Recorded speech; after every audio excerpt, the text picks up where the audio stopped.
Leopards चुपके से शिकार करने में माहिर होते हैं। ये अपने शिकार को इतनी चतुराई से पकड़ते हैं। ये रात में ऐसे घूमते हैं मानो कोई भूत हो।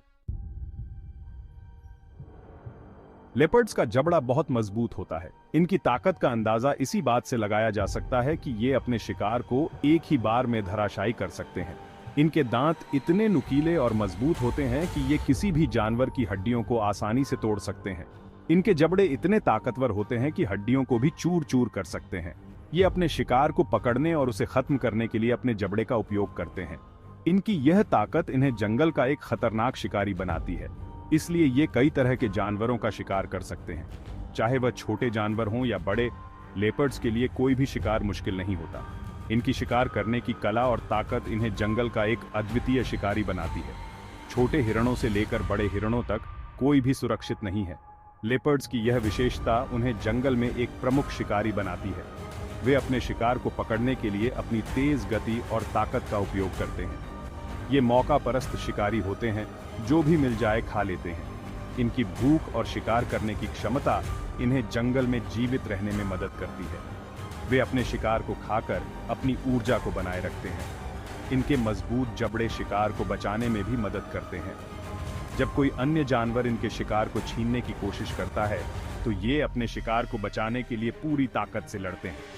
इनकी यह विशेषता इन्हें जंगल में एक प्रमुख शिकारी बनाती है। ये अपने खाने को दूसरे जानवरों से बचाने के लिए बहुत गुस्से से लड़ते हैं। लेपर्ड्स की यह आक्रामकता और ताकत उन्हें जंगल में जीवित रहने में मदद करती है। वे अपने शिकार को बचाने के लिए किसी भी हद तक जा सकते हैं। लेपर्ड्स पर्यावरण के संतुलन में महत्वपूर्ण भूमिका निभाते हैं। वे शिकार की आबादी को नियंत्रित रखते हैं, जिससे पर्यावरण स्वस्थ रहता है। इनकी यह भूमिका पर्यावरण के संतुलन को बनाए रखने में महत्वपूर्ण होती है।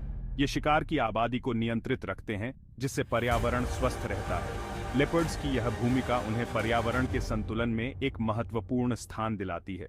वे अपने शिकार को नियंत्रित करके पर्यावरण को स्वस्थ और संतुलित बनाए रखते हैं। लेपर्ड्स घात लगाकर शिकार करते हैं। ये शिकारी अपनी चालाकी और धैर्य के लिए जाने जाते हैं। जंगल में ये अपने शिकार के बहुत करीब पहुंचने के लिए घास और झाड़ियों का सहारा लेते हैं। ये अपने शिकार को अचानक पकड़ने के लिए धैर्य से उसका इंतजार करते हैं। कई बार ये घंटों तक बिना हिले डुले बैठे रहते हैं, बस सही मौके की तलाश में। ये अपने शिकार का पीछा तब तक करते हैं जब तक उन्हें सही मौका ना मिल जाए। इनकी चाल धीमी और सधी हुई होती है, ताकि शिकार को इनकी मौजूदगी का एहसास ना हो। फिर बिजली की रफ्तार से उस पर झपट पड़ते हैं। इनका हमला इतना तेज और सटीक होता है कि शिकार के पास बचने का कोई मौका नहीं होता।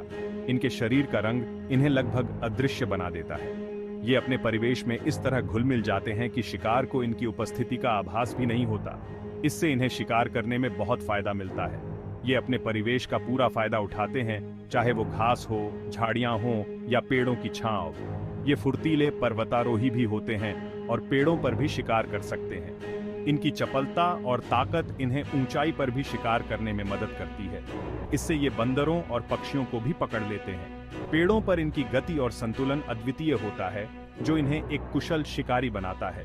पेड़ों की छांव में इनके शरीर पर बने धब्बे इन्हें अच्छी तरह से छुपा लेते हैं। ये धब्बे इन्हें पेड़ों की पत्तियों और शाखाओं के बीच में छुपने में मदद करते हैं। इससे ये पेड़ों पर भी बहुत अच्छे शिकारी साबित होते हैं। ये ऊंचाई से अपने शिकार पर नजर रखते हैं और सही मौके पर हमला करते हैं, जिससे इनका शिकार बच नहीं पाता।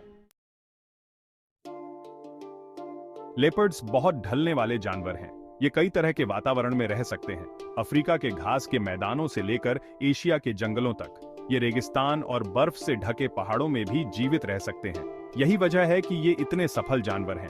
इनके शरीर की बनावट इन्हें अलग अलग माहौल में रहने में मदद करती है। उदाहरण के लिए, ठंडे इलाकों में पाए जाने वाले लेपर्ड्स के शरीर पर बाल ज्यादा घने होते हैं। इससे उन्हें कड़ाके की ठंड में भी गर्मी मिलती है। भाग 5, तेंदुए का आहार। एक विविध मेनू। लेपर्ड्स मांसाहारी होते हैं। इसका मतलब है कि ये मांस खाते हैं। ये कई तरह के जानवरों का शिकार करते हैं और जो भी मिल जाए खा लेते हैं। ये किसी भी ऐसे जानवर का शिकार कर सकते हैं जिसे ये पकड़ सकें और मार सकें।